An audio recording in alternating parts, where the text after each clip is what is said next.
Fundur settur í bæjarstjórn Mosfellsbæjar þriðjudaginn 31. mars 2026 klukkan 8:04. Þetta 890. og þriðji fundur bæjarstjórnar og haldinn á bæjarskrifstofu Mosfellsbæjar að Þverholti 2. Einn varabæjarfulltrúi hér í dag, það Hjörtur Örn Arnarsson, varabæjarfulltrúi í forföllum Jönu Katrínu Knútsdóttur, bæjarfulltrúa Sjálfstæðisflokks. Aðrir aðalbæjarfulltrúar eru hér í dag. Á dagskrá þessa aukafundar í dag eru 4 mál, það eru 2 fundargerðir til staðfestingar og 2 fundargerðir til kynningar. Og fyrsta dagskrármál fundargerð 1704. fundar bæjarráðs. Sá fundur fór fram 27. mars og þar voru 9 mál á dagskrá. Fundargerðin opin fyrir umræðu. Bæjarstjóri, gjörðu svo vel.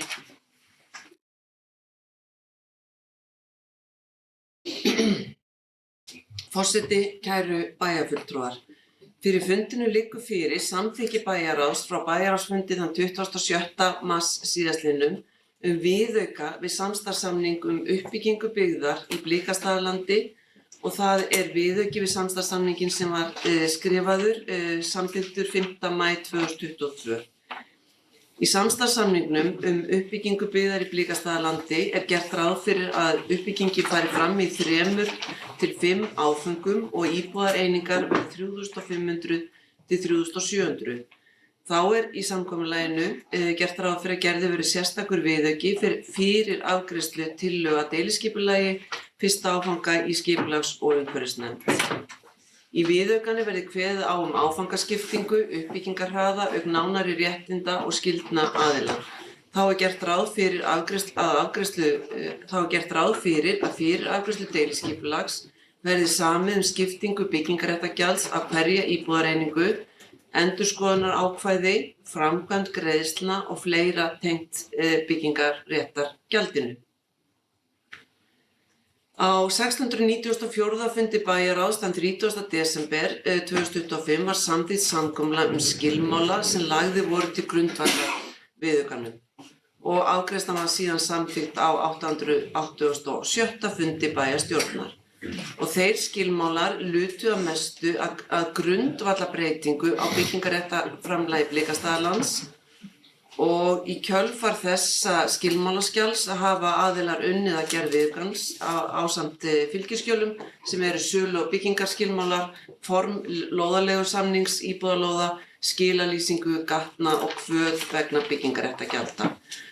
Og ennfremur var í byrjun janúar samþykkt endurnýjun á samningnum frá 5. maí 2022 þar sem kveðið var á greiðslur vegna byggingarréttargjalds og fleiri atriði sem ég fer nú yfir. En í byggingarréttargjaldinu að það sem sagt samið það að Blikastaðaland skuli greiða 30.000 á fermetrar vegna alls byggingamagns sem ofanjarðar, það sem við kallum A og B fermetrar og öðrum séreignar fermetrum neðanjarðar. Og svona með vísan til þess að það ekki greitt af öllum fermetrum neðanjarðar, það ekki greitt til dæmis af bílakjallurum, þá lagt til grundvallar að geymslur og séreignar fermetrar neðanjarðar teljist 10 fermetrar á hverja íbúð í fjölbýli. Það meðaltalsreglan sem við vinnum eftir og það hefur lítilsháttar áhrif á heildarfermetrafjölda uppbyggingarsvæðisins. Það breytist úr 460.000 fermetra í 451.000. Nú byggingarréttargjaldið það tekur breytingum með við vísitölu og frá dagsetningu viðauka til greiðsludags hverrar og einnar greiðslu. Þannig að heildargreiðslur byggingarréttargjalds samkvæmt þessu áætlaðir 13.606.000.000 króna. Nú, greiðsla byggingarréttargjaldsins dreifist á milli 3 áfanga með eftirfarandi hætti. Í fyrsta áfanga verði 40% af áætluðu heildarbyggingarréttargjaldi greitt sem 5.442.000.000 króna. Í öðrum áfanga verði 40% aftur áætlaðs heildarbyggingarréttargjalds greitt sem þá líka 442 milljónir króna og í þriðja áfanga verði 20% áætlaðs heildarbyggingarréttargjalds greitt sem eru þá eftirstöðvar byggingarréttargjaldsins og það eru áætlaðir 2.721 milljón króna. Nú greiðslan í hverjum áfanga fer þannig fram að 50% af áætluðu byggingarréttargjaldi hvers áfanga á að greiða í einu lagi 6 mánuðum eftir gildistöku deiliskipulags viðkomandi áfanga sem þá áætlaðir 2.721 milljón króna og það þá þannig að eftir að deiliskipulag hefur verið samþykkt og birt að þá kemur þessi greiðsla 2.721 milljón króna til Mosfellsbæjar eða í lok þessa árs ef allt gengur að óskum. Þá sem sagt sambarilegt í öðrum áfanga og síðan í þriðja áfanga það þá 1.360 milljónir króna sem að greiðast þá 6 mánuðum eftir að það deiliskipulag samþykkt. Nú ef að byggingarréttargjaldi sem tilheyrir tilteknum áfanga ekki að fullu greitt þegar 7 ár eru liðin frá gildistöku deiliskipulagsins þá á að greiða það upp að fullu vegna þess að og það þá tekið tillit til leiðréttingar og greiðslum hvers áfanga og til þess að útskýra þetta ef að það hefur ekki verið byggt þessi fermetrar sem áætlum í hverjum áfanga að þá fara auðvitað byggingarréttargreiðslurnar eftir því. Nú kvöð skyldu til greiðslu byggingarréttargjalds verður þinglýst á lóðir, landeignanúmer og fasteignanúmer og eins og ég kom áður á þá fyrsta byggingarréttargjaldi greitt 6 mánuðum eftir að deiliskipulag samþykkt. Síðan mun Blikastaðaland greiða að auki til viðbótar við það byggingarréttargjald sem ég hef áður nefnt 2.400 milljónir í beinni greiðslu sem greiðast annars vegar að 30 dögum eftir að 31 degi eftir gildistöku deiliskipulags atvinnuhúsalóða við Vesturlandsveg og í samningnum ekki tilgreint nákvæmlega hvenær farið verður í deiliskipulag þess áfanga og hins vegar 31 degi eftir gildistöku deiliskipulags annars áfanga. Þannig að sú greiðsla kemur þá í 2 hlutum. Og sú fjárhæð tekur líka breytingum miðað við vísitölu byggingarkostnaðar og það ekki greitt byggingarréttargjald af uppbyggingu atvinnuhúsnæðis. Og það hefur ekki verið gert og það hefðin hér í Mosfellsbæ. Nú, eins og áður sagt að það var gert ráð fyrir að uppbygging íbúðarhúsnæðis verði minnstakosti 3 áföngum auk áfangans í kringum atvinnuhúsalóðirnar og Mosfellsbær skuldbindur sig til að gefa út byggingarleyfi vegna 200 eininga að lágmarki árlega. Og það til þess að verkefni haldi áfram og það eitthvað sem við teljum algjörlega ásættanlegt og gerlegt. Og við samþykkjum að hefja vinnu við deiliskipulag annars áfanga 3 árum, semst ekki seinna en 3 árum eftir samþykkt deiliskipulags fyrsta áfanga. Þannig að vinnan við annan áfanga deiliskipulag, hún hefst eigi síðan 3 árum eftir þennan dag sem að í dag, þegar við erum að fara að taka deiliskipulagi hér fyrir. En þá þarf að hafa verið, sem sagt, það sem að byggingaraðilinn skuldbindur sig til að hafa sótt byggingarleyfi fyrir að minnstakosti 50% íbúða samkvæmt deiliskipulagi fyrsta áfanga.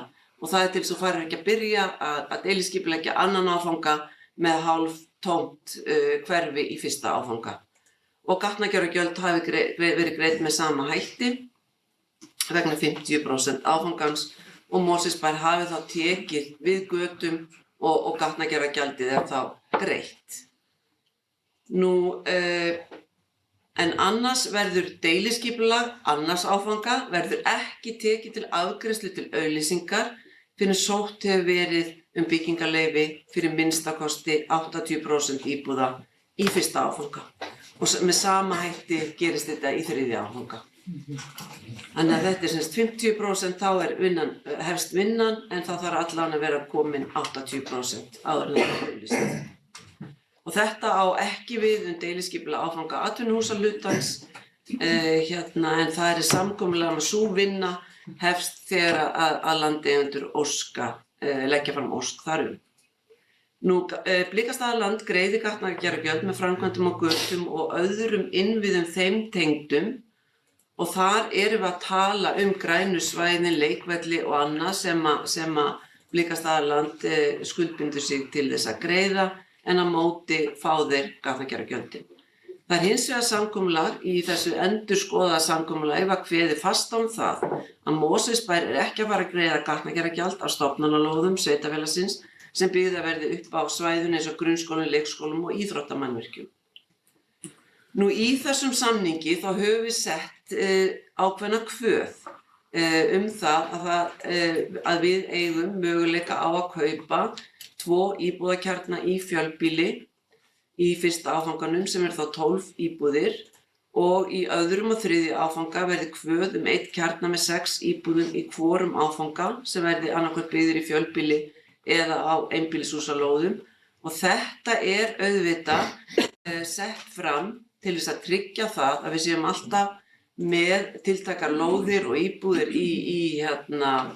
til ráða fyrir fatlað fólk en það er auðvitað Mosfellsbær sem tekur ákvörðun hvort að það verði þörf, hvort að þetta sé hentugast, kannski hentugast frekar að sleppa því að setja þetta kaupa í fjölbýlishús í fyrsta áfanganum, ætti Mosfellsbær frekar að kaupa lóðir, en það sem við erum allavega að tryggja okkur að við fáum inni og lóð eða íbúðir fyrir þennan hóp. Síðan er verið að vinna að áætlun til langs tíma á velferðarsviði varðandi íbúðabyggingu fyrir fatlað fólk og það verður auðvitað tekið mið af þeirri stefnu sem verður þar mörkuð.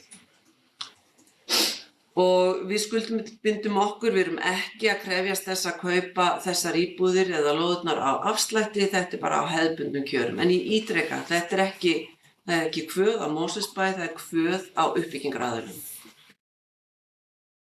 Þá er kveðið að leikskólinn Höfðaberg standi áfram á núverandi lóð við Æðarhöfða og það var mikið baráttumál vegna þess að við reiknum með því að þarna hefðu við þurft að láta út 1,5 milljarð vegna byggingar á nýjum leikskóla sem kemur þá til viðbótar hækkuðu byggingarréttagjaldi. Hækkun á byggingarréttagjaldi 4 milljarðar, þetta kemur til viðbótar. Það að hafa, að fá leikskólan Höfðaberg áfram á núverandi lóð. Og þá var skert á því að Blikastaðaland láti land undir leik- og grunnskóla, síma og spennistöðvar ásamt borgarlínu endurgjaldslaust af hendi við Mosfellsbæ. Og síðan er land sem tengist öðrum og eldri lóðaleigusamningum milli aðila að það rennur til Mosfellsbæjar með sama hætti og annað land í þessu samkomulagi. Eldra land sem hefur verið samið áður, það mun renna til Mosfellsbæjar eins og allar lóðurnar sem verið að fara að byggja á í Blikastaðalandi. Síðan hefur verið mikið rætt 15. grein samkomulagsins og það er gert þannig orðalag þannig að það velkist enginn í vafa hvað 15. greinin þýðir. Hún á aðeins við ef að ríkissjóður kemur fram með beina fjárhagslega greiðslu til sveitarfélagsins vegna uppbyggingar, skóla, leikskóla eða íþróttahús. Þá telja aðilar þar sem innviðagjöldin eða byggingarréttagjöldin eru greidd til Mosfellsbæjar til að standa straum af skólum, leikskólum og íþróttamannvirkjum að þá sé eðlilegt að aðilar setjist niður og ræði það. Ég hef hins vegar aldrei á mínum langa ferli upplifað það að ríkið komi að beinum hætti með greiðslu fyrir skóla, leikskóla eða íþróttamannvirki sveitarfélaga. Það má bara einhver leiðrétta mig að til eru dæmi það. Að lokum, forseti, góðir bæjarfulltrúar, ég vil þakka öllum sem hafa komið að gerð þessa viðauka og ég tel á engan hallað þó ég þakki Þóru Margréti Hjaltested, bæjarlögmanni, kærlega fyrir hennar miklu vinnu og árvökulu augu við gerð þessa viðauka. Einnig vil ég þakka lögfræðingunum á lögmannsstofunni Lex, Óskari og Jóhannesi sem tóku þátt í vinnunni. Ég vil þakka sviðsstjóra umhverfissviðs og sérfræðinga frá VSO fyrir þeirra þátt í gerð skilalýsingarinnar sem þið sjáið í fylgigögnunum gríðarlega nákvæmt og mikið plagg. Ég verð að segja að ég afar ánægð og stolt af þessu verkefni í heild sinni sem ég tel vera farsælt skref fyrir Mosfellsbæ og samningurinn rennur svo sannarlega styrkum stoðum undir uppbyggingu á Blikastaðalandi.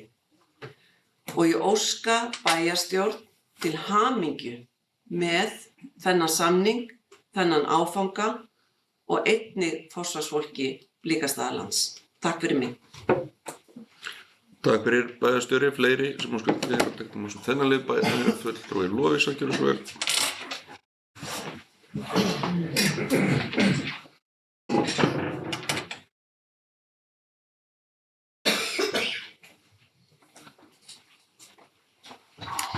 Forseti, ágætu bæjarfulltrúar. Ég kem hér upp undir sama máli og ég vil byrja á því að þakka bæjarstjóra fyrir ítarlega og góða yfirferð yfir viðaukann og fyrir segluna og ég veit bara ekki hvað að segja, kraftinn og bara þrjóskuna við að ná þessu í gegn í samstarfi við okkar rosalega góða starfsfólk. Það heldur betur góð kveðjugjöf til Mosfellsbæjar að ljúka starfinu hérna hjá okkur með því að koma með þennan viðauka. Takk. Mig langaði að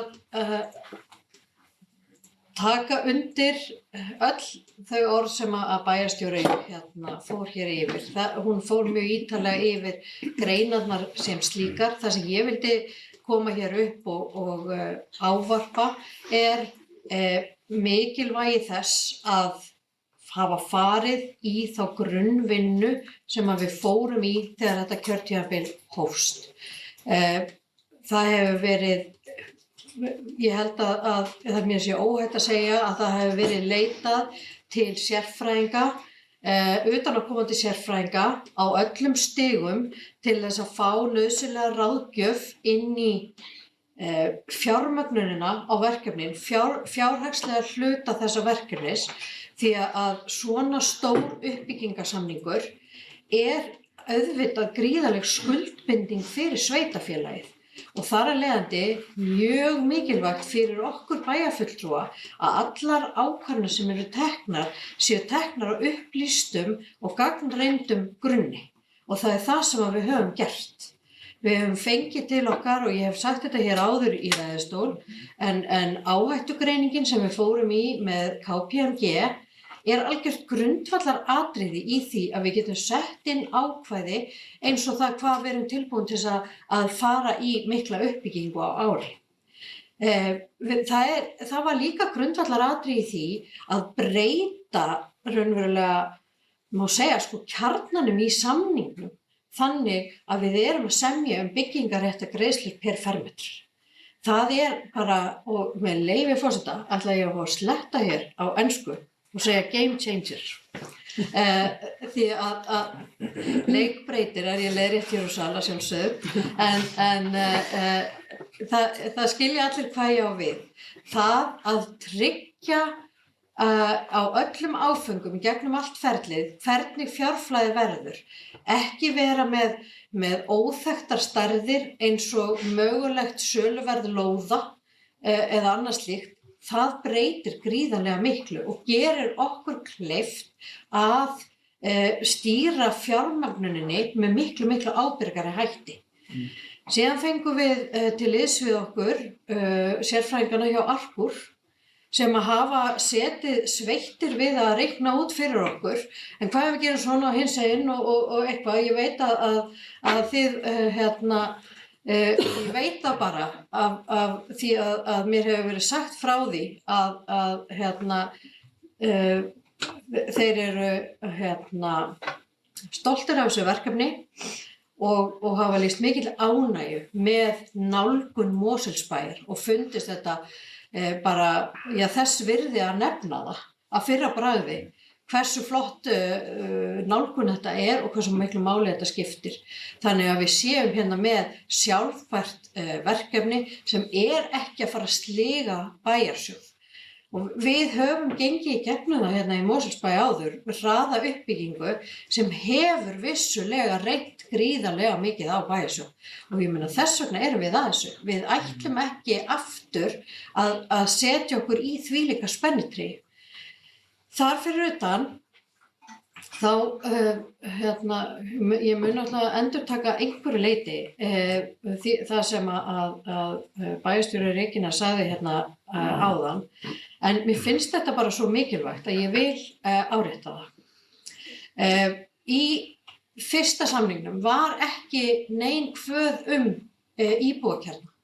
Íbúakjarnar húsnæði fyrir fólk sem þarf á stuðningi sveitarfélagsins að halda. Þetta eru sértæk búsetuúrræði.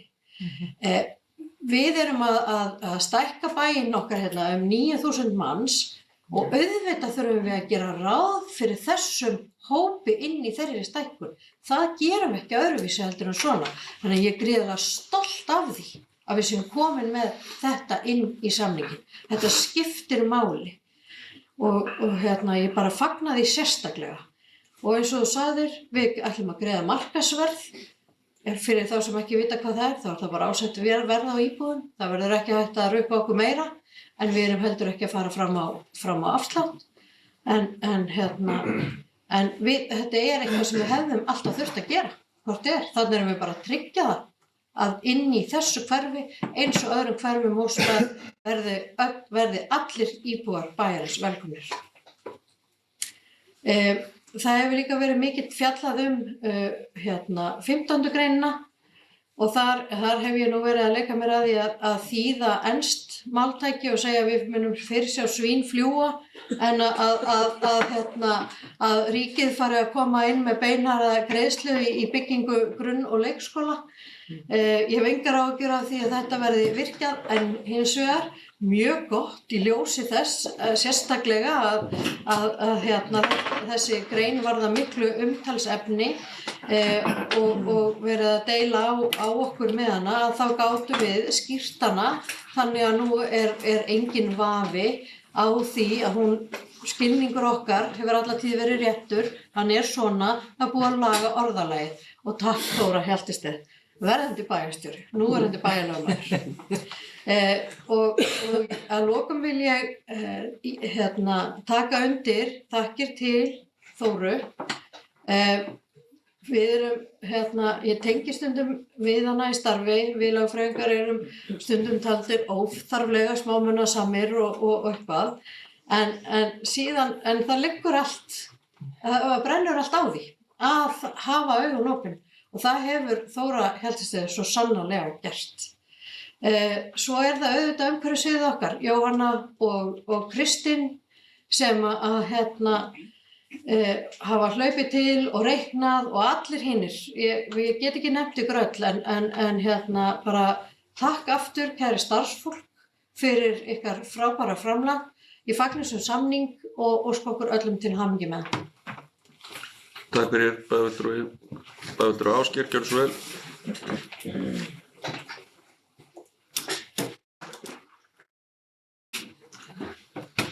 Forseti bæjarfulltrúar, ég kem upp hér undir sama máli. Blikastaðaland uppbyggingarsamkomulag viðauki og fylgiskjöl. Ég vil koma hér til þess að taka undir þau orð sem hér hafa fallið varðandi þennan samning og tel að hann sé mikið fagnaðarskref fyrir Mosfellsbæ og þann sá árangur sem hefur náðst í þessum viðaukum við samninginn sem nú að hljóta samþykki. Þetta búið að vera langt ferli, þessi samningur, alveg eins og skipulögin sem tengjast honum sem þá breyting á aðskipulagi Mosfellsbæjar og síðan ekki síst samþykkt fyrsta áfanga deiliskipulags við Blikastaðaland vegna þess að án þessa uppbyggingarsamnings, þar sem að Mosfellsbær á ekki landið eins og flest allir vita, að þá hefði verið algjörlega ómögulegt fyrir sveitarfélagið að samþykkja uppbyggingu þarna vegna þess kostnaðar sem að því hlýst, bæði þá auðvitað vegna allra þeirra uppbyggingu sem að það þarf að fara í og eins og gatnagerðar og svo framvegis. Þannig að þessi samningur var algjör forsenda fyrir því að þetta gæti orðið að veruleika. Þetta búið að taka mjög langa tíma. Þessi samningur á sér margra ára forsögu. Það búið að reyna að ná saman og samþykki og samningum við eiganda Blikastaðalands í mjög mörg ár og það var undir blálok síðasta kjörtímabil sem að skrifað var undir rammasamning að skipulagi uppbyggingar fyrirkomulag af fyrri meirihluta. Það hlaut nú ekki allstaðar jákvæð viðbrögð en þeir sem að grannt þekkja og hafa skoðað þetta hvað best að þeir telja og telja enn að þessi samningur sé tímamótasamningur fyrir sveitarfélög sem standa í þeirri aðstöðu að vera að gera samkomulag uppbyggingu innan síns sveitarfélag á landi sem að þau eigi ekki. Vegna þess að kostnaðurinn alltaf að aukast við uppbyggingu og brot á nýju landi eins og í þessu tilfelli og það algjör forsenda fyrir því að þetta sé hægt að það sé gert samkomulag sem að auðvitað báðir aðilar geta sætt sig við en mjög mikilvægt að sveitarfélagið kom ekki illa út úr því. Þessir viðaukar sem að verið að ná hér, þeir eru búin að kosta mjög mikla vinnu á þessu kjörtímabili og ég tek undir hrós sem að hér hefur fallið varðandi fagleg vinnubrögð hvað það varðar og það líka ánægjulegt að segja frá því að bæði hvað varðar þá mikla og faglega vinnu sem hefur verið við breytingu á aðalskipulagi fyrir Blikastaðaland og þá miklu og vönduðu vinnu sem hefur verið við breytingu á eða við gerð deiliskipulags á Blikastaðalandi þá hefur ríkt mjög mikil samstaða í bæjarstjórn og bæjarráði og nefndum hvað þetta varðar og það auðvitað mjög mikilvægt vegna þess að þegar að tveir aðilar að setjast á samningaborði fyrir svona gríðarlega stóra og mikla hagsmuni eins og í þessu tilfelli sem eru þá landeigendur og síðan þá sveitarfélagi þar sem við eigum að gæta ýtrustu hagsmuna að þá mjög mikilvægt að fólk fari ekki í einhverja pólitískar skotgrafir og nái saman það að einbeita sér í því sem að mestu skiptir og ég held að það hafi verið mjög góður stuðningur fyrir þá sem að hafa staðið í stafni fyrir sveitarfélagið í þessu samningum og það mjög gott að í hjartanu að geta séð þá árangurinn vegna þess að árangurinn sá að eins og við vissum þegar rammasamningurinn var gerður í upphafi rétt fyrir síðustu kosningar þá átti eftir að vinna mikla vinnu sem að fólst í þessum viðaukum sem að einfaldlega ekki hægt var að gera á þeim tímapunkti vegna þess að það var ekki hægt að ganga frá samkomulaginu samþykkt deiliskipulags fyrir en að það væri búið að ganga frá öllum þessum viðaukum. Og það tók langan tíma. Við stóðum í lappirnar, í sama hvaða flokki við stóðum, starfsmenn hér og sérfræðingar stóðu í lappirnar og ég ekki að segja að við eigum eitthvað að fagna einhverjum gríðarlegum sigri gagnvart landeigendunum, ég held að þetta sé bara mjög sanngjarnt og ég vona að þeir upplifi sig líka þannig. Ég vil taka undir þakkir til Regínu bæjarstjóra og að sjálfsögðu Þóru Margrétar sem hefur haft þetta í fanginu síðan 2000 og eitthvað hún byrjaði hérna, allavega miklu lengur heldur en á þessu kjörtímabili en ég held við getum glaðst yfir þessum niðurstöðum og ég tek undir það að ég tel að þetta verði mjög farsælt til framtíðar fyrir Mosfellsbæ en þegar við horfa hér á framtíðar uppbyggingu til 25-30 ára sem að mun vonandi gera bæinn okkar ennþá betri. Takk fyrir. Takk fyrir bæjarfulltrúi Dagný, gjörðu svo vel.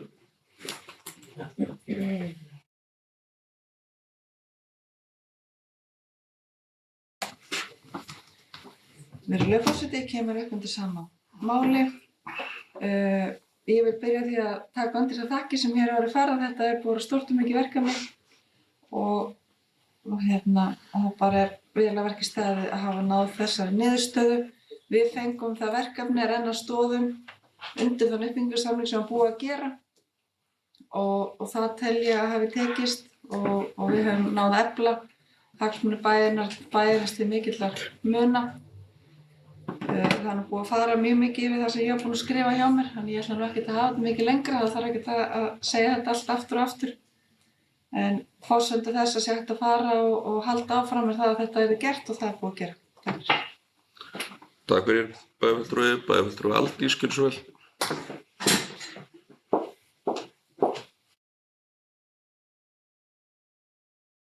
Góðan dag, ágæti forseti og bæjarfulltrúar og aðrir. Svona mál er ekki oft afgreitt í bæjarstjórn Mosfellsbæjar og hér er svo sannarlega ekki tjaldað til neinna nætur. Við erum að taka stórt skref hérna í dag og ég held að mér sé alveg óhætt að segja að þetta sé stærsta mál kjörtímabilsins. Og einmitt, þegar gera orð bæjarfulltrúa Dagnýjar að mínum, ég ætla ekki að lengja þetta neitt sérstaklega, en það er ástæða til þess að koma upp og nefna það þegar hlutirnir eru vel gerðir. Þetta hefur verið vel unnið, virkilega vel að þessu staðið og sýnir hvað stjórnsýslan okkar er traust og ábyrg og hvers hún er í rauninu orðin megnug. Það sem að mig langar að nefna og svona bæta aðeins við er að það er leikbreytir að fá greiðslur fyrr í ferlinu. Það mun skipta Mosfellsbæ gríðarlega miklu máli þegar verkefnið hefst að fá greiðslur fyrr í ferlinu og í rauninni væri ábyggilega hægt fyrir flinka fjármálasnillinga að reikna það til fjár hvað það í rauninni þýðir fyrir okkur. En það sem að mér langaði líka að segja að það þýðir líka að það þarf að halda vel á spöðunum eftir því sem að verkefninu vindur fram. Þannig að það fjármagn sem kemur inn í bæjarsjóð að því verði ráðstafað með skynsömum hætti, bæði á meðan við bíðum eftir því að framkvæma fyrir það og svo þegar við hefum framkvæmdir. Sem ég ger nú ráð fyrir að verði náttúrulega uppbygging grunnskóla, leikskóla og íþróttamannvirkja. En mér langaði líka að segja að þetta eru mikilvæg tímamót fyrir þetta verkefni og hér lýkur einum hluta ferilsins og annað hefst. Og ég held að ég ætla að gera orð bæjarfulltrúa sem þeir skrifuðu sameiginlega í grein í Mosfelling fyrir skömmu að framtíðina þurfa að móta af hugsjón og með langtímasýn að leiðarljósi. Það erum við svo sannarlega að gera, en framtíðin ein mun skera úr það hvernig til tekst. Það verður hlutverk framtíðar bæjarstjórna að taka við taumunum og halda vel áfram utan hagsmuni Mosfellsbæjar. Takk fyrir bæjarfulltrúi Anna Sigríður, gjörðu svo vel.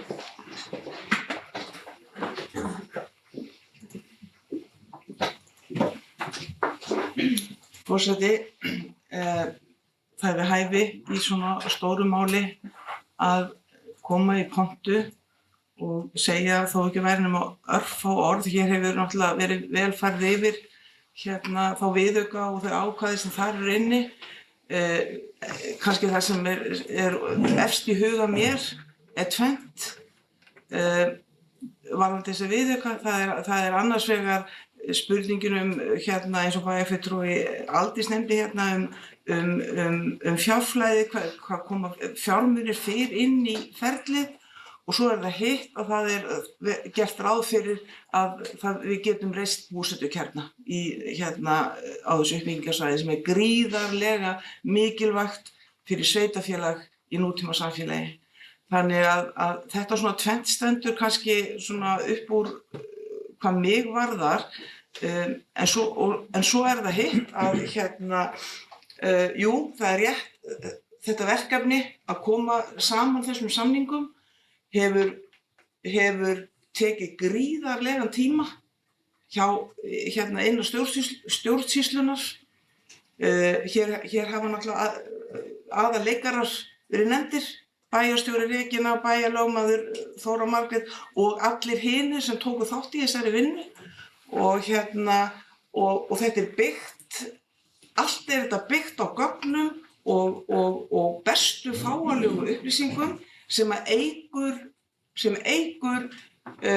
líkindi þess að þessu verkefni farnist vel í framtíðinni.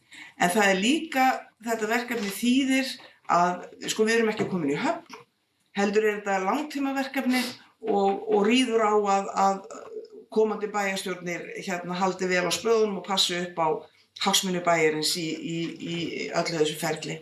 En dagurinn í dag bara gríðarlega ánægjulegur og þó að snjói, bara á snjói, að þá að koma apríl, það að vora og sumarið kemur og áður en við vitum þá hefst uppbygging á Blikastaðalandi og það held ég að verði til mikillar vil ég segja bara blessunar fyrir Mosfellsbæ að komast af stað í þetta verkefni og ég tek bara undir með þeim sem hér hafa komið áður, bara kærar þakkir til allra sem lögðu hönd á plóginn og bara kærar þakkir til okkar í bæjarstjórn fyrir að hafa staðið sem einn maður að baki samningafólkinu okkar, allan tíma, aldrei verið og hlaupið, aldrei nota tækifærið til þess að hlaupa í einhverja pólitískar skotgrafir, heldur alltaf í huga allra við þetta borð hafa hagsmuni Mosfellsbæjar verið það sem skiptir máli. Og kannski ég bara þakklátust fyrir það. Takk fyrir. Takk fyrir bæjarfulltrúi Hallakar Ingjörnsson.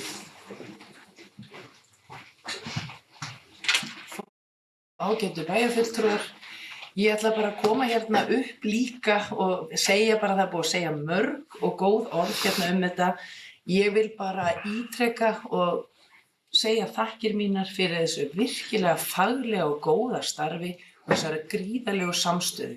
Ég verð að viðurkenna það fyrir mig sjálfa eins og hefur komið hérna fram að það færi ansi mikill tími í þetta líka hjá okkur bæjarfulltrúum að á stundum, á sumum tíma hafa maður hugsað hvenær náum við þessu.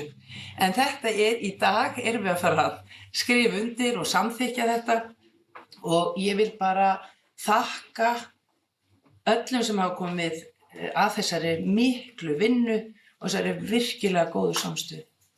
Og ég segi það í alvöru eins og hefur komið hér fram oft að það skiptir máli. Og það gaman að vera í bæjarstjórn sem svona mikil samstaða. Og bara takk fyrir ykkur, takk fyrir fólki í stjórnsýslunni allt og takk fyrir bæjarfulltrúar. Þetta gleðidagur en við þurfum auðvitað að halda áfram að vinna svona faglega. Nú eins og kom hérna fram áðan, fyrsti áfanginn búinn að koma þessum samningum og þessum viðaukum og annað, en svo hefst vinnan og þá hefst mikil vinna og þar þurfum við að vera alveg on board eða samtaka og hjálpast að. Bara takk fyrir og til hamingju með daginn. Takk fyrir bæjarfulltrúi. Fleiri sem óskuðu bæjarfulltrúi Sævar Björnsson. Bæjarfulltrúar. Fyrst og fremst bara taka undir þessi orð sem hafa fallið hérna ræðupúlti, bara virkilega jákvætt og þakka þeim starfsmönnum sem hafa staðið vaktina í þessu máli, sérstaklega bæjarlögmanni og bæjarstjóra. Bara virkilega vel að verki staðið og þetta það hægt að láta axlirnar kannski aðeins síga og fara inn í þetta verkefni með meiri vissu. Þetta þessi fyrirsjáanleiki sem við kannski erum að horfa í og það svo mikilvægt í svona stóru og umfangsmiklu miklu verkefni að það sé þetta að fara í það með því hugafari. Þannig að þetta bara virkilega jákvætt og eins og Hallakar segir, það er mikið verkefni framundan. En bara stór áfangi í vinnu með þessu. Takk fyrir bæjarfulltrúi, fleiri sem óska eftir að taka til máls þennan lið. Svo tel ég ekki vera, en fundargerð 1704. fundar bæjarráðs opin til umræðu að öðru leyti. Bæjarfulltrúi Anna Sigríður, gjörðu svo vel.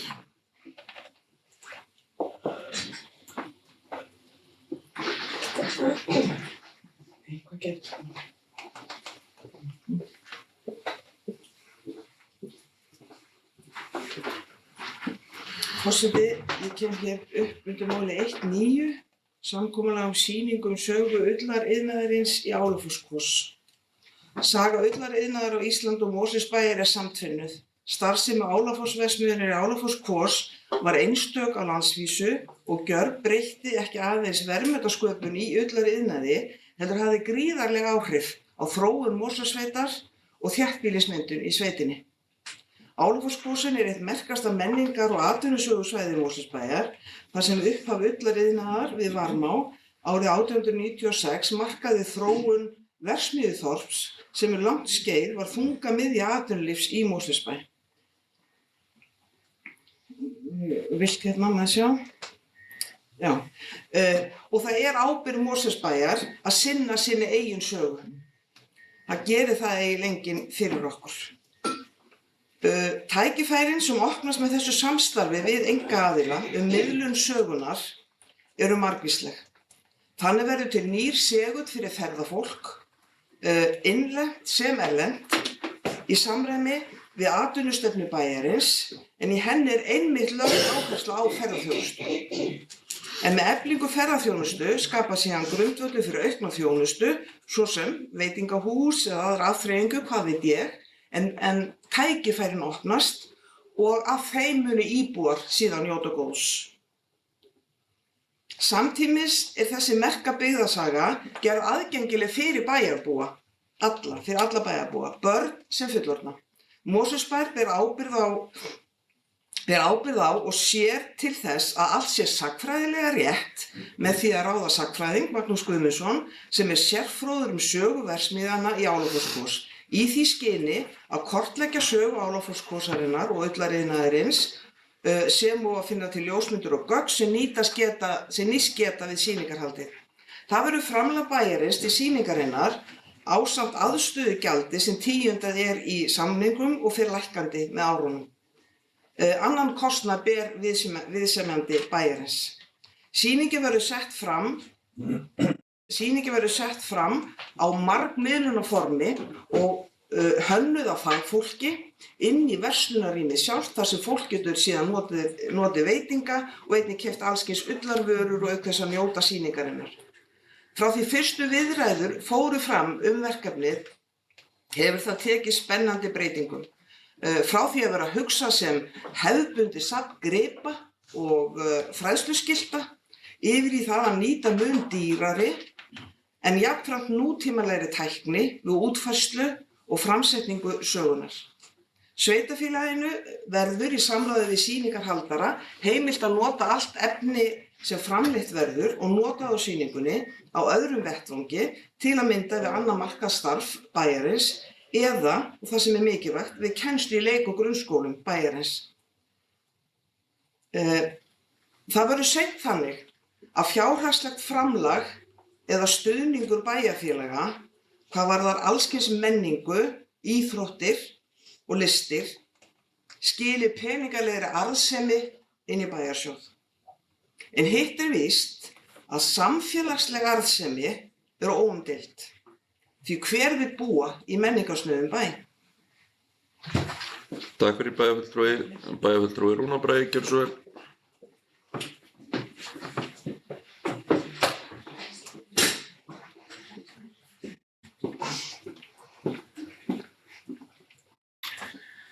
Forseti, bæjarfulltrúar, ég kem hérna upp undir sama máli. Þetta er númer 1.9 samkomulag sýningu sögu ullariðnaðarins í Álafossskvos.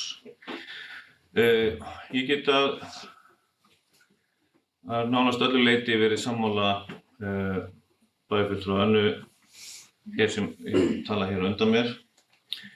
En í þessu máli og í bæjarráði ég eini bæjarfulltrúinn hér sem greiði atkvæði á móti. Og ég ætla bara, þetta komið einu sinni fyrir bæjarstjórn áður, þessi samningur, og ég bara í hjarta mínu bara ekki alveg sammála þessari framkvæmd á þessu safni eða þessum leigusamning. En að öðru leyti ég alveg sammála því að við þurfum að vera með safn sem þetta. En ég bara innst í hjarta mínu ekki sammála allri aðferðafræðinni við þetta og það þess vegna sem að ég kaus á móti. Takk fyrir bæjarfulltrúi, fleiri sem óska eftir að taka máls þennan lið. Svo virðist ekki vera, en fundargerðin opin fyrir umræðu að öðru leyti. Bæjarfulltrúi Halla Karen, gjörðu svo vel.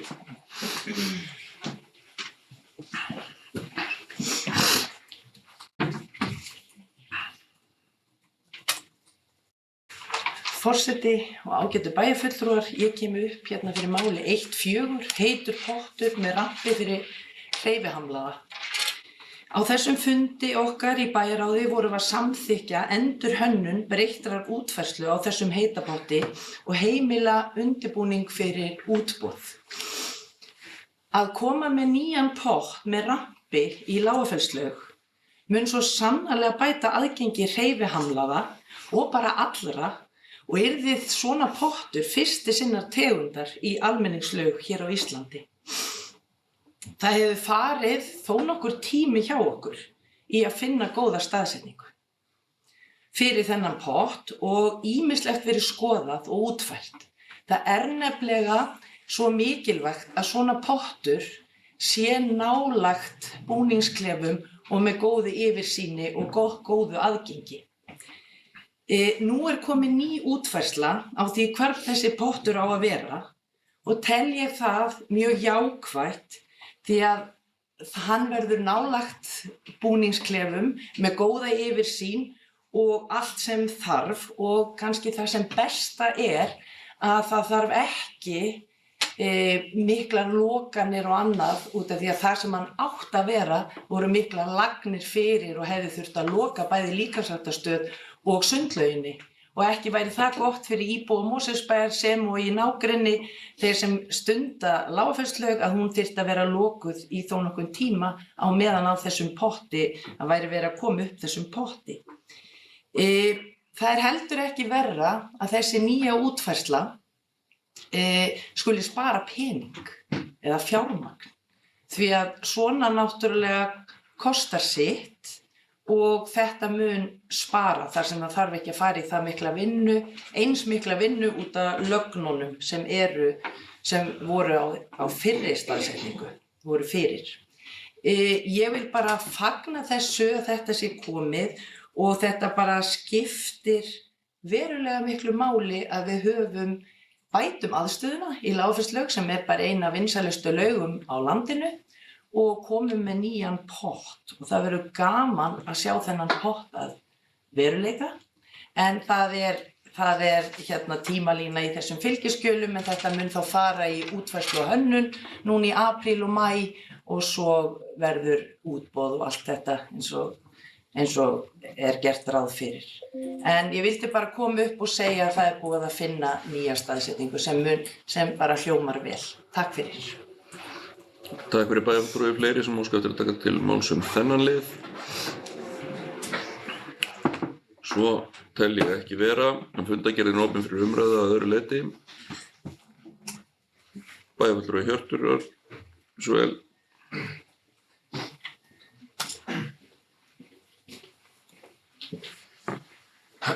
Forseti, bæjarfulltrúar, ég kem upp undir máli 1.8 sem fyrirspurn landnotkun við Hafravatn. Aðeins umfangsmeira máli sem ég hef verið að ræða með morgun, en ég vil bara fagna svona umsóknum því þetta perla, útivista perla, þetta Hafravatnið okkar og öll svona uppbygging gæti verið góð. Tek samt undir bókun úr bæjarráði þar sem að talar að gæti verið jafnræðis við svona úthlutanir. En því líka mikilvægt að gæti verið þess að svona framkvæmdir séu afturkræfar og það sé vel hugsað þá innviði og þá uppbygging sem þarna Við þurfum passa upp á þessa perlu, við þurfum að passa upp á umhverfunar og gæta hennar í hvívetna en fagna svona hugmyndum og svona umsóknum sem getur orðið til þess að gera þetta svæði ennþá meira aðlaðandi heldur en í dag. Takk. Takk fyrir bæjarfulltrúi fleiri sem óska eftir að taka til máls þennan lið. Bæjarfulltrúi Lovísa gjörðu svo.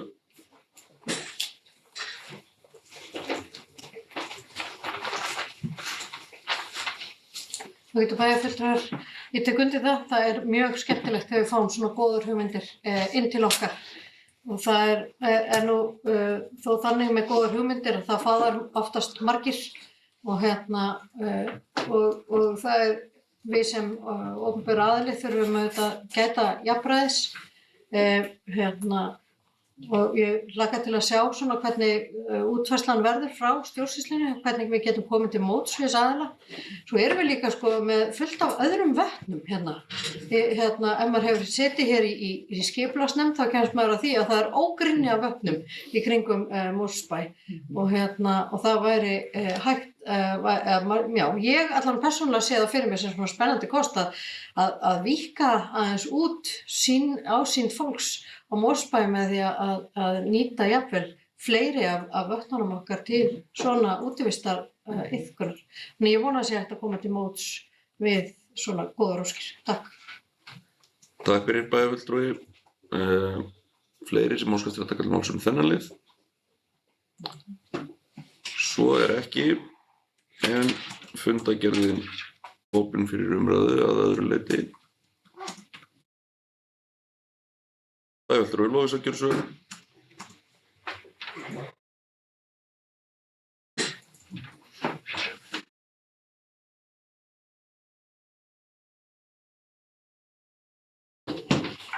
Ég ætla að koma hér upp undir máli 1.3. Ég bara minnandi ef ég þarf aðeins að fá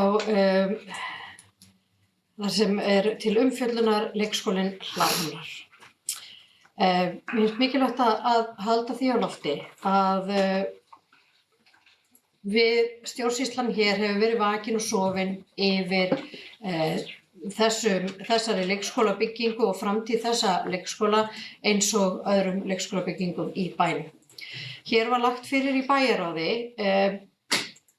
minnisblað sem sýnir okkur bara tímalínu verkefnisins, hvernig það unnið áfram á hverjum tíma fyrir sig og það sýnir svo ekki verið umvilst að það hefur ekki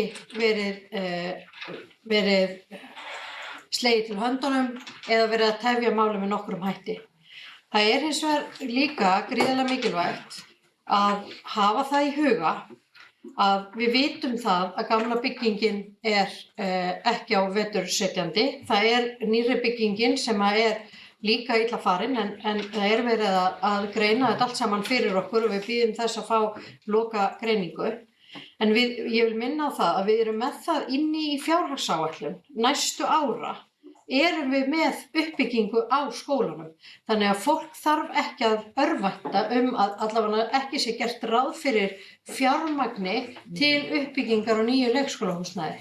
Ég vil þó líka ítreka það að við getum ekki horft bara á einn leikskóla í bæjarfélaginu í tómarúmi.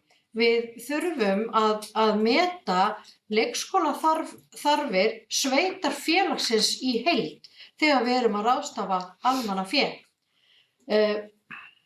Það verður væntanlega verkefnið þá nýrrar sveitarstjórnar að taka loka ákvörðun en einu sinni sem oftar þá erum við allavega búin að vinna grunnvinnuna fyrir þá bæjarstjórn til að taka góða og upplýsta ákvörðun áframhaldandi starfsemi Hlaðhamra. Takk fyrir. Takk fyrir bæjarfulltrúi. Fleiri sem óska eftir að taka til máls þennan lið. Svo ekki, en opið fyrir umræðu aðra liði þessara fundargerðar en þegar hafa verið ræddir. Það ekki fleiri sem kveða sér hljóðs þessa fundargerð en bæjarfulltrúi Rúnar Bragi hefur óskað eftir að greitt verði sérstaklega atkvæði lið 1.9 samkomulag sýningu sögu ullariðnaðarins í Álafossskvos. Þannig að við byrjum á afgreiðslu á því máli og ég bið þá bæjarfulltrúa sem samþykkja mál 1.9 á dagskrá fundarins réttbönd. Það eru 10 atkvæði og á móti það er 1 atkvæði bæjarfulltrúi Rúnar Bragi á móti 10 atkvæðum annarra bæjarfulltrúa. Takk fyrir. Þá komið að afgreiðslu fundargerðar 1704. fundar bæjarráðs að öðru leyti og ég bið þá bæjarfulltrúa sem samþykkja aðra liði þessara fundargerðar að réttbönd. Það samþykkt samhljóður með 11 atkvæðum. Takk fyrir það.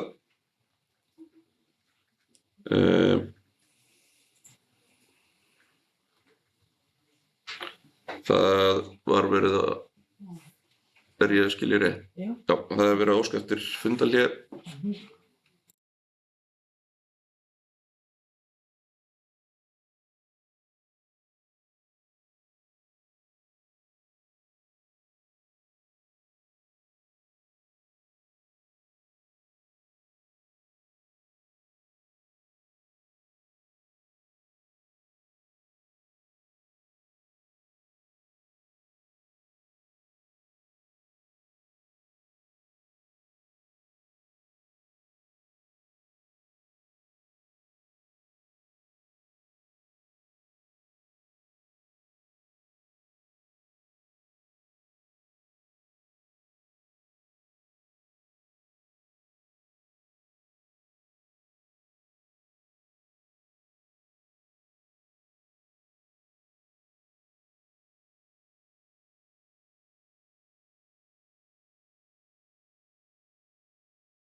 Og við höldum áfram Þetta er þessum 893. fundi bæjarstjórnar. Við höfum lokið afgreiðslu og fundagerð 1704. fundar bæjarráðs og nú mun forseti lesa hér bókun við afgreiðslu á máli 1.1 Blikastaðaland uppbyggingarsamkomulag Viðauk og fylgiskjöl og bókunin svohljóðandi: Bæjarstjórn fagnar framkomnum viðaukum ásamt fylgiskjölum við samstarfssamning uppbyggingu byggðar í Blikastaðalandi. Viðaukarnir styðja við uppbyggingu nauðsynlegra innviða, svo sem grunnskóla, leikskóla og íþróttamannvirkja í nýrri íbúðabyggð á svæðinu. Að baki viðaukunum liggur umfangsmikil undirbúningsvinna og vönduð fagleg greining sem tryggir hagsmuni Mosfellsbæjar. Með þeim fjárhagslegur grunnur uppbyggingar í Blikastaðalandi styrktur verulega og skilyrði skapast fyrir markvissa og ábyrga þróun svæðisins til framtíðar. Það verður hlutverk komandi bæjarstjórna að fylgja verkefninu eftir og gæta áfram hagsmuna Mosfellsbæjar í uppbyggingunni. Bæjarstjórn þakkar bæjarstjóra, bæjarlögmanni og öðru starfsfólki Mosfellsbæjar fyrir mikilvægt framlag þeirra við gerð samkomulagsins. Þannig hljóðar það. Og þá erum við komin að öðru dagskrármáli þessa fundar, sem fundargerð 18. fundar skipulags- og umhverfisnefndar. Sá fundur fór fram 27. mars og þar voru 9 mál á dagskrá og fundargerðin opin fyrir umræðu. Bæjarfulltrúi Sævar, gjörðu svo vel.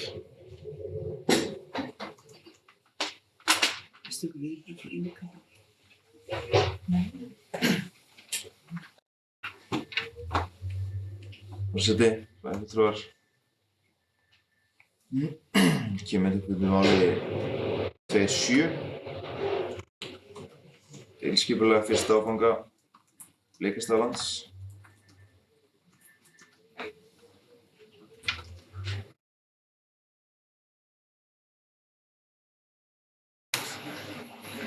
En í dag þá staðfestum við deiliskipulag fyrir fyrsta áfanga Blikastaðalands. Hér að ræða gríðarlega metnaðarfullt skipulag sem ætla má að vera leiðandi og jafnvel viðmið fyrir uppbyggingu nýrra hverfa á komandi árum. Eftir auglýsingu hafa verið gerðar ýmsar breytingar og lagfæringar sem miða að því að skýra skipulagið og bæta gæði þess, en þær breytingar eru jafnframt skýr birtingarmynd þess umfangsmikla samráðs sem átt hefur sér stað í gegnum allt skipulagsferlið.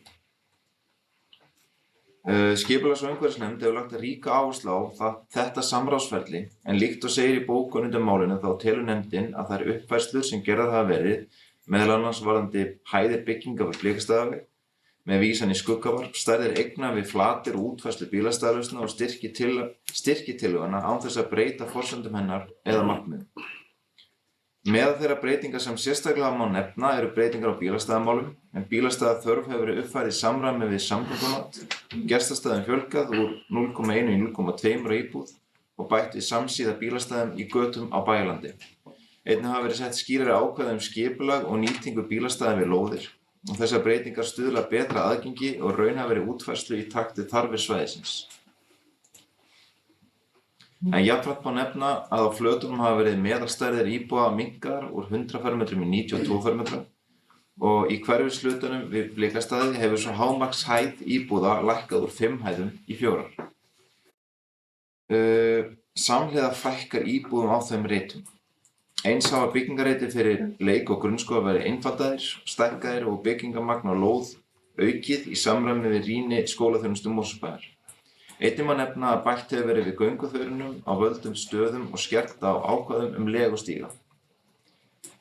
Bætt hefur verið við ákvæðum varðandi byggðamynstur eins og fjölbreytni bygginga og fjöldi íbúða innan hverfishluta og jafnframt hefur verið skerpt á ákvæðum gróðurval og verndun á núverandi náttúrum gæðum. Einnig er rétt að halda því til haga að ákvörðun að leikskólinn á Höfðabergi verði áfram á núverandi stað var tekin á fyrri stigum skipulagsferlisins og því til viðbótar urðu töluverðar breytingar á byggðamynstri næst Þrastarhöfða með áherslu á sérbýli. Á sama tíma hefur skipulagið í heild tekið verulegum breytingum í gegnum allt ferlið, en allar þessar breytingar eru bein afleiðing þess víðtæka samráðs sem átt hefur sér stað. Í bókun nefndarinnar kemur jafnframt fram að hér hefur í samstarfi hönnuði og aðra aðila verið lagður grunnur að hverfi sem getur orðið fyrirmynd á höfuðborgarsvæðinu með áherslu á almenningsrými, græna innviði og gott daglegt umhverfi. Jafnframt mikilvægt að horfa fram á veginn. Þetta skipulagi ekki bara endapunktur heldur upphaf. Framundan umfangsmikil vinna við framkvæmd og eftirfylgni þar sem lykilatriði verður að halda fast í þá sýn, gæði og markmið sem hér hafa verið mótuð. Þetta skipulag fyrirheit til íbúa Mosfellsbæjar gæði, umhverfi og framtíðarsýn.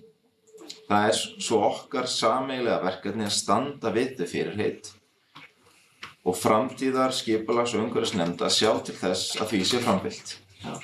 Takk. Takk fyrir bæjarfulltrúi. Fleiri sem óska eftir að taka til máls undir þessum lið. Bæjarfulltrúi Ásgeir, gjörðu svo vel.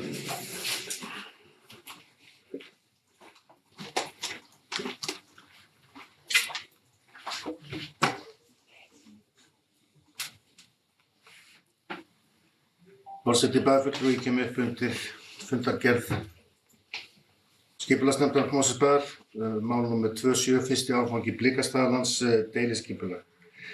Ég vil taka undir það sem að kom fram hér í máli Sævars Birgissonar, bæjarfulltrúa og meðlims í skipulagsnefnd sem ég sit einnig í. Þessi samþykkt á fyrsta áfangi deiliskipulags Blikastaðalands stór áfangi og hefur átt sér mjög langan aðdraganda eins og þetta mál allt. Við ræddum nú að hluta til þetta skipulag hér á síðasta bæjarstjórnarfundi þegar við vorum að ræða breytingu á aðalskipulagi, en það mjög mikilvægt að það komi fram að vinnubrögð við þetta skipulag hafa verið algjörlega einstök og ég fullyrti það þá og gera það aftur hér að mér til efs að það hefur verið unnið skipulega og að mikilli fagmennsku að deiliskipulagi á Íslandi eins og hefur verið gert í þessu tilfelli og hafa þau vinnubrögð vakið athygli margra annarra sveitarfélaga og þeirra sem að koma að þessum skipulagsmálum og þá með mjög jákvæðum hætti. Það sem kannski sérstakt við þetta meðal annars, það byrjað á ekki öfugum enda í þessu tilfelli, heldur kannski öðrum enda í þessari vinnu, þar sem var lögð mjög mikil áhersla á að náttúra og umhverfi kæmi á undan skipulaginu og skipulagi gatna til þess að halda sem best í þau gæði sem landið hefur upp á að bjóða. Mikil áhersla var lögð á græn svæði og uppbrot á húsum í formi þeirra sem myndu tryggja þá góða birtu og faglegt og fallegt umhverfi.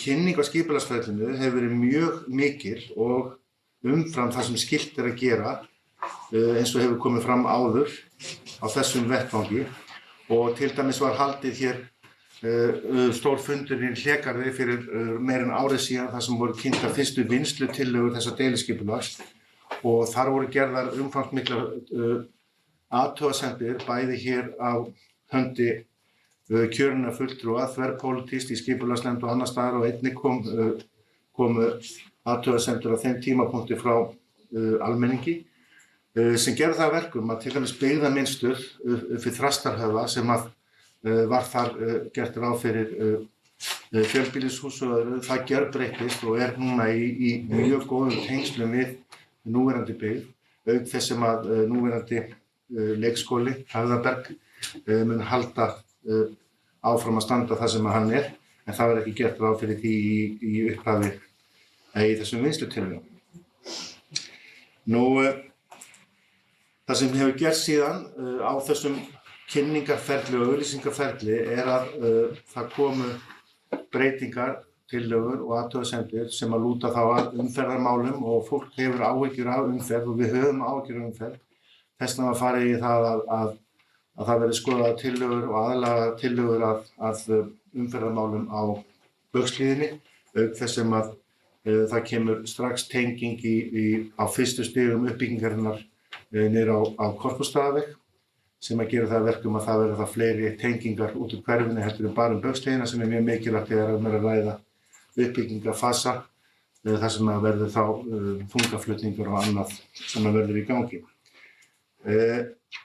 Það sem að skiptir líka máli í þessu sambandi er það að við erum að horfa til framtíðar hverfis sem að mun byggjast upp á löngum tíma og það má segja þetta skipulag að það er mjög ítarlegt og mjög ítarlegir skilmálar sem að felast í því, miklu ítarlegri heldur en maður hefur séð í sambærilegum skipulagum og það er gert til þess að við getum sagt að það verði kannski aðeins erfiðara fyrir framtíðar skipulagsnefndir og framtíðar bæjarstjórnir að gera breytingar eins og oft vill verða á svona skipulagum, deiliskipulagum.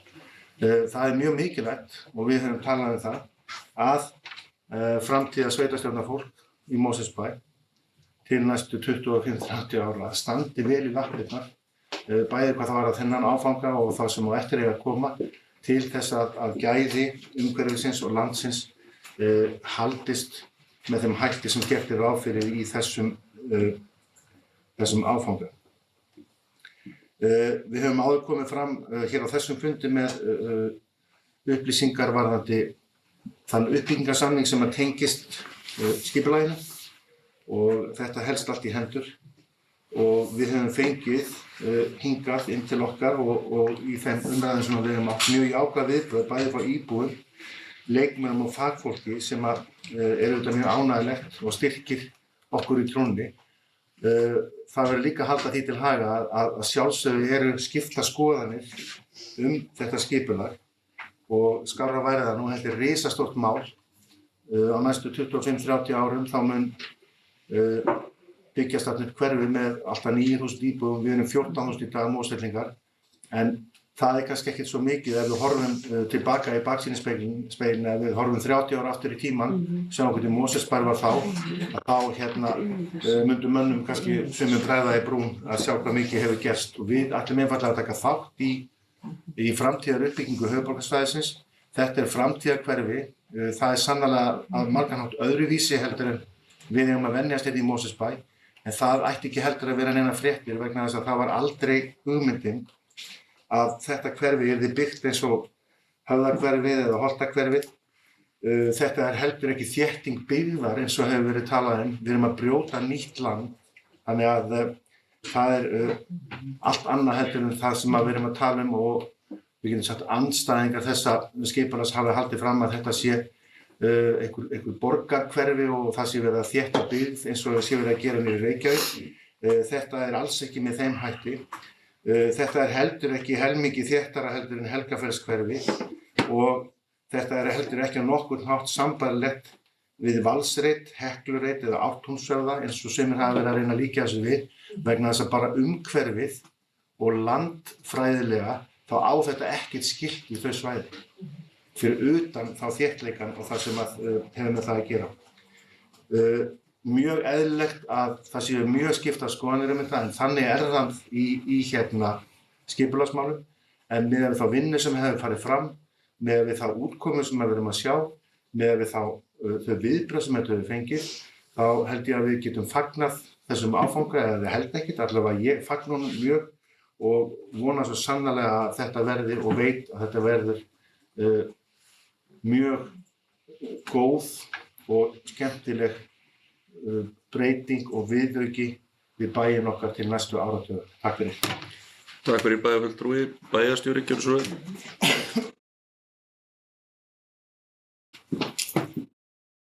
Já, forseti og góðu ágætu bæjarfulltrúar, ég tek undir allt sem hefur verið sagt hér og ætla ekki að endurtaka. Ég er alveg gríðarlega stolt af þessu skipulagi og sem dæmi að þá fékk skipulagsnefnd utanaðkomandi sérfræðinga til þess að rýna skipulagið og Ásdís Hlökk sem er fyrrverandi skipulagsstjóri hér á Íslandi. Hún er að rannsaka 23 nýbyggingarsvæði, þar af 7 á höfuðborgarsvæðinu og það er ekkert nema skipulagið á Blikastöðum sem nær bestu gæðunum. Vegna birtuskilyrða, vegna gróðurfars, og fjölbreytileika í skipulagi.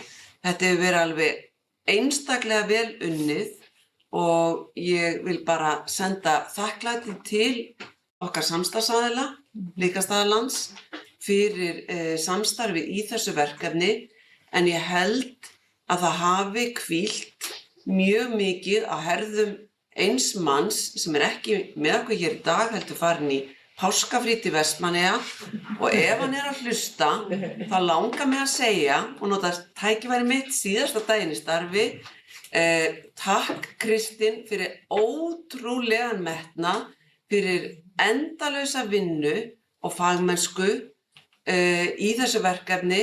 Þú hefur staðið þig gríðarlega vel og bara kærar þakkir fyrir allt þitt góða starf, og ég held að öll sveitarfélög væru heppin sem hefðu einn Kristinn Pálsson skipulagsfulltrúa í sínu starfsmannaliði. Takk Kristín. Takk fyrir bæjarstjóri, bæjarfulltrúi Dagný, gjörðu svo vel.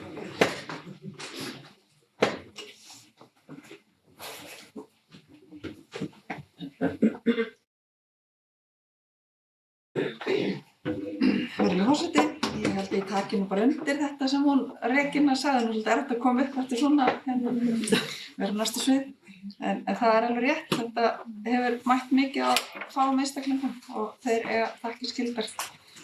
Fyrst, ég undir sama lið, fyrsti áfangi deiliskipulag, fyrsti áfangi Blikastaðalands partur af stærstu uppbyggingarverkefni bæjarins fyrr og síðar.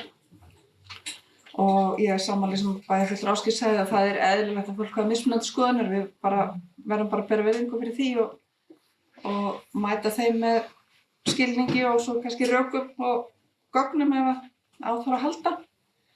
Ég hef sagt áður og segi það enn að mér finnst þetta fyrsti áfangi að deiliskipulaginu vera skýr og góður og vel unnin.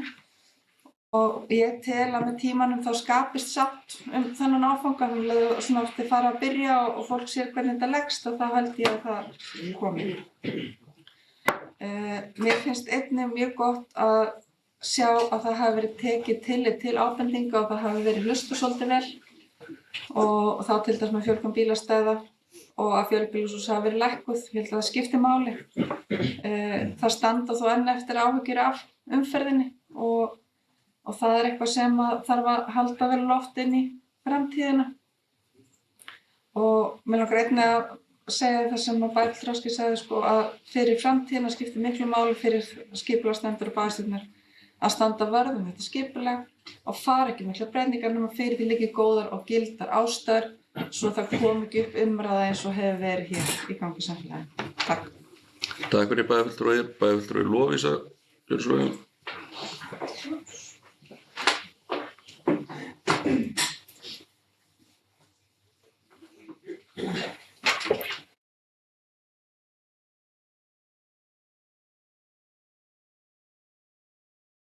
Forseti og bæjarfulltrúar, ég kem hér upp undir sama máli og vil byrja á því að segja að ég afskaplega stolt af því að geta staðið hér í dag og verið að samþykkja deiliskipulag fyrir fyrsta áfanga Blikastaðalandi. Eftir langa og stranga baráttu og vinnu sem að hefur fyrst og fremst mætt á okkur starfsfólki og ég tek undir þakkir bæjarstjóra til Kristins Pálssonar, það er samt bannað að stela honum. Við ætlum að fá að halda þeim góða dreng hjá okkur eins lengi og við mögulega getum en hann hefur svo sannarlega staðið í ströngu. Út frá svona þessum persónulegu nótum þegar ég horfi á þetta skipulag þá hugsa ég frekar hvað væri æðislegt ef að bærinn hefði alltaf verið skipulagður út frá þessum forsendum. Að það sé verið að spá í landslaginu, hugsa að þarna eru klappir, ekki ætla að sprengja þær í burtu eða eitthvað því að þar hentar einhverjum landeiganda betur að láta götu liggja, heldur að landeigandinn horfi hvernig leggi götuna í kringum þetta. Og við þekkjum það vel, nú kom ég hérna í pontu áðan og minntist á Hlaðhamra og þar hefur til dæmis verið í gegnum árin einstaklega mikil ánægja hjá foreldrum með klappirnar og börnin að fá að leika í klöppunum. Og af því að ég er nú sjálf uppalin hérna í bænum og amma mín og afi áttu heima þarna upp á Holti og ég lék mér í þessum klöppum. Það bara þykir mér vænt það að sjá í þessu nýja skipulagi að mögulega barnabörnunum mínum eða barnabörnum mun áfram gefast kostur á því að leika sér í klöppum hérna í sveitafélaginu. Ég var að horfa hérna á yfirlitsmynd sem sýnir þetta skipulag og ég ætla ekki að fara í grágötur með það. Þetta skipulag þéttara heldur en við höfum áður byggt í Mosfellsbæ. Það bara þannig, það bara sannleikur. Við höfum aldrei hlaupist frá því. En hins vegar þegar ég horfi hérna á yfirlitsmynd þar sem ég sé Þrastarhöfða og Klapparhlíð, götur sem ég hef búið í báðar. Klapparhlíðin rosalega mikið bara á grasflötum, bara slegnum grasflötum. Þetta einhvern veginn ekki neitt huggulegt almannarými sem fólk að nýta sér. En hins vegar þegar hef ég fulla trú á því að þegar þetta byggt svona inn í skipulagið og það ekki bara slétt gras, heldur það eru náttúruleg leiksvæði, það eru lækir sem fá að njóta sín, en verða ekki einhverjir druslu skurðir og eitthvað slíkt. Að þetta mun allt saman haldast í hendur við að tryggja að hér verði meiri mósókn. Þó að þetta skipulag sé þéttari heldur en Holtin og Tangarnir eða Höfðarnir, þá þetta samt meiri mósókn vegna þess að þetta heldur í náttúruna. Og svo megum við líka vera gríðarlega stolt af því að vera fyrsta sveitafélagið sem að samþykkja skipulag með það sem að reglan 3.30.300 viðhafur og þetta sett inn í skilmála. Þannig að þú átt að geta séð tré, þú átt að geta séð grænt og þú átt að hafa aðgang að almenningssvæði. Og það ekki bara slegin grasflöt. Það nefnilega að hugsa fyrir því líka í skipulaginu að þarna séu gróðurtegundir sem að efla náttúrulega, bara náttúruna, sem að bara íslenska náttúru. Þannig að það mæðir vissulega mikil ábyrgð á framtíðarbæjarstjórnum og framtíðar skipulagsnefndum, en ég hef fulla trú á því að allt það fólk sem að kemur hér inn og kynnir sér þetta mál í þaula eins og maður þarf að gera þegar maður tekur sæti í skipulagsnefnd, mun sjá sýnina sem að unnið hefur verið eftir og skilja af hverju við erum að gera þetta með þessum hætti. Og ég algjörlega sammála bæjarfulltrúa Dagnýju í því að þetta hverfi mun til framtíðar ríkja sátt. Við rifjum stundum upp hluti, hér hefur áður verið tekist á skipulagsmál, eins og til dæmis Helgafellsveginn, þar sem að voru nú heldur betur mótmæli, þó aldrei hafi verið farið út í sömu orðræðu og hefur átt sér stað gagnvart okkur undanfarið. En það ríkir sátt þennan veg í dag, það enginn að rifja það upp hversu hræðilegur hann átti að vera. Þannig og þessi sterki nýji hluti Mosfellsbæjar sem eins og bæjarfulltrúi Ásgeir kom inn á, þetta brot á nýju landi, þannig að þetta ekki þétting byggða, það andstæður, þannig að getur ekki verið bæði. Og þar fyrir utan getur þetta heldur ekki verið Reykjavíkurmódel vegna þess að það hefur aldrei verið byggt svona á landinu. Það fyrsta deiliskipulagið sem svona sem verið að samþykkja á landinu. Þannig að það ekki hægt að vísa í og segja að við séum að gera eitthvað Reykjavíkurmódel hérna. Reykjavík og örugglega eftir að herma eftir Mosfellsmódelinu. Og ég tek undir og ítreka að utanaðkomandi óháðir sérfræðingar hafa bara mælt þetta skipulag. Það hugað að hljóðvist, það hugað að birtuskilyrðum, það hugað að vindstrengjum og hvernig þeir leggjast hverfið. Það einfaldlega hugað á öllu og svo ég geri orð eins nafntóðs arkitekts að mínum. Meiri Mosó og vonandi fáum við í framtíðinni meiri Reykjavík meiri París og meiri Köpen. Við verðum fyrirmyndin. Takk fyrir. Takk fyrir bæjarfulltrúi, fleiri, bæjarfulltrúi Helga, gjörðu svo vel.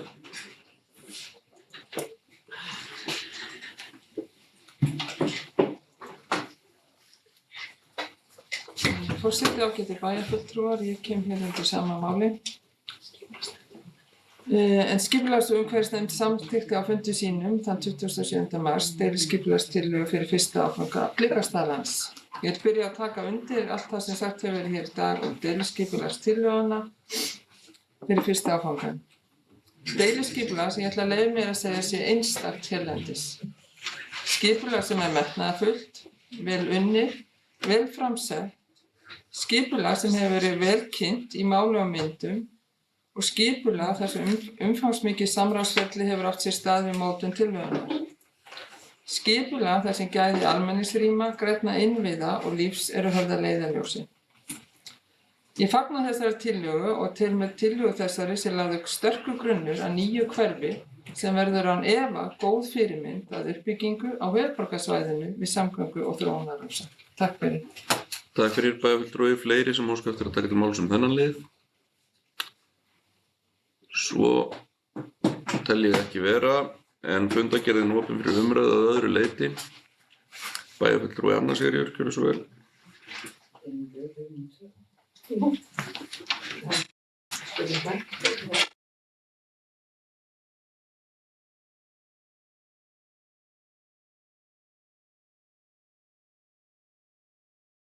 Forseti, ég kem hér upp undir máli 2.9 verndarsvæði byggð Álafossskórs. Ég kem hér upp til þess að fagna því að tillaga að verndarsvæði í byggð í Álafossskórs hafi verið afgreidd frá skipulags- og umhverfisnefnd. Nefndin leggur til við bæjarstjórn að tillagan verði samþykkt og send umhverfis-, orku- og loftslagsráðherra til staðfestingar. Þessi tillaga á sér langan aðdraganda, líklega allt aftur á fyrri hluta síðasta kjörtímabils og að baki henni er mikil vinna margra aðila, meðal annars við skráningu á sögu svæðisins og húsakönnun sem unnin var af yrki arkitektum.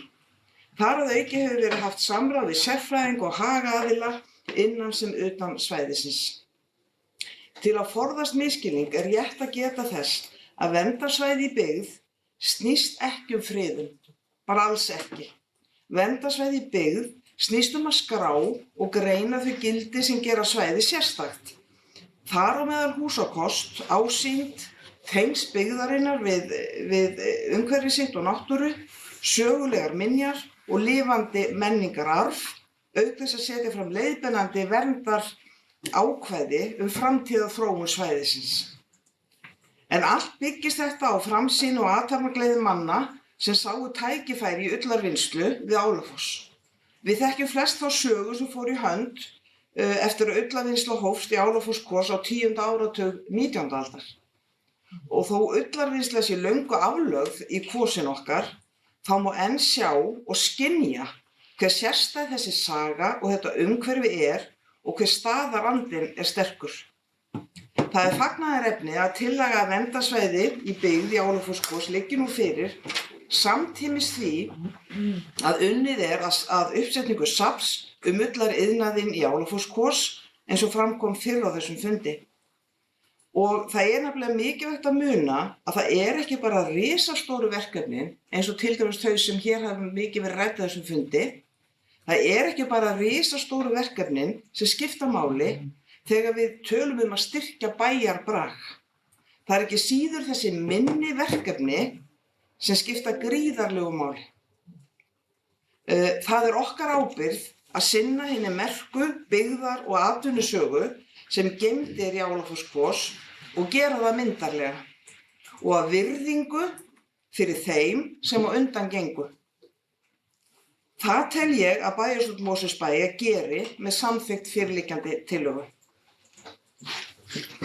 Takk fyrir bæjarfulltrúi, fleiri sem óska eftir að taka til máls um þennan lið. Svo tel ég ekki vera en fundargerðin opin fyrir umræðu að öðru leyti. Það er beðið fundarhlé. Við tökum fundarhlé.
Þá höldum við áfram þessum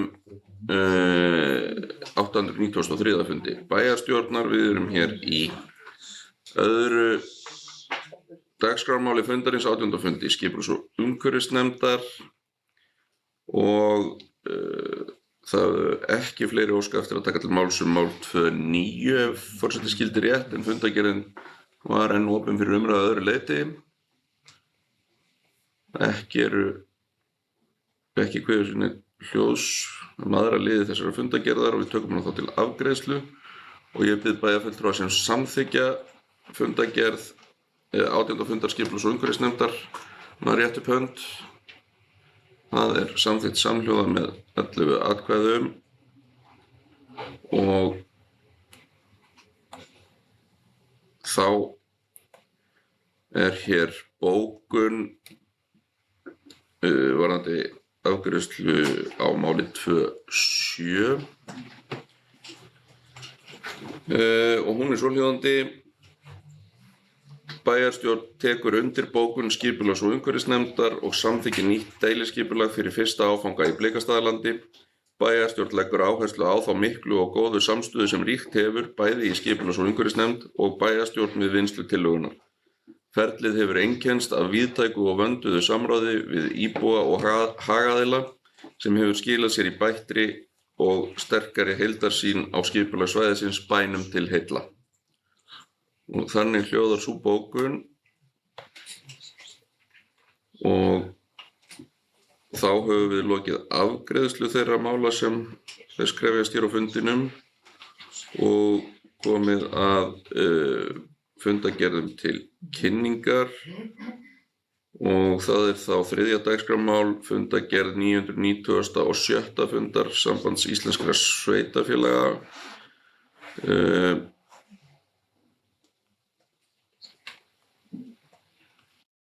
Sá fundur vill ekki opnast ef einhver getur sagt mér hvenær hann var. 20. mars og fundargerðin opin fyrir umræðu. Enginn kveður sér hljóðs þá fundargerð og fundargerðin er lögð fram. Og 4. dagskrármál er fundargerð 144. fundar svæðisskipulagsnefndar. Og enn er einhver tregða hjá mér að fá hann upp, en það er líka 20. mars. Fundargerðin er opin fyrir umræðu. Enginn kveður sér hljóðs þá fundargerð og fundargerðin er lögð fram. Þá er ekki fleiri mál á dagskrá þessa fundar, en eins og fram hefur komið þá markar þessi bæjarstjórnarfundur tímamót því í dag er síðasti dagur Regínu Ásvaldsdóttur í starfi bæjarstjóra Mosfellsbæjar og situr hún eins og áður kom fram því nú sinn síðasta bæjarstjórnarfund með okkur. Forseti vill nota tækifærið og þakka Regínu fyrir einstaklega gott og ánægilegt samstarf síðustu ár og óska henni velfarnaðar í framtíðinni. Forseti óskar þá bæjarfulltrúum, starfsfólki Mosfellsbæjar og Mosfellingum öllum gleðilegra páska. Að því sögðu þakkar forseti fyrir fundinn. Næsti fundur bæjarstjórnar samkvæmt starfsáætlun verður miðvikudaginn 15. apríl næstkomandi. Til fundarins verður boðað með dagskrá. Ég segi fundi slitið klukkan 9:56.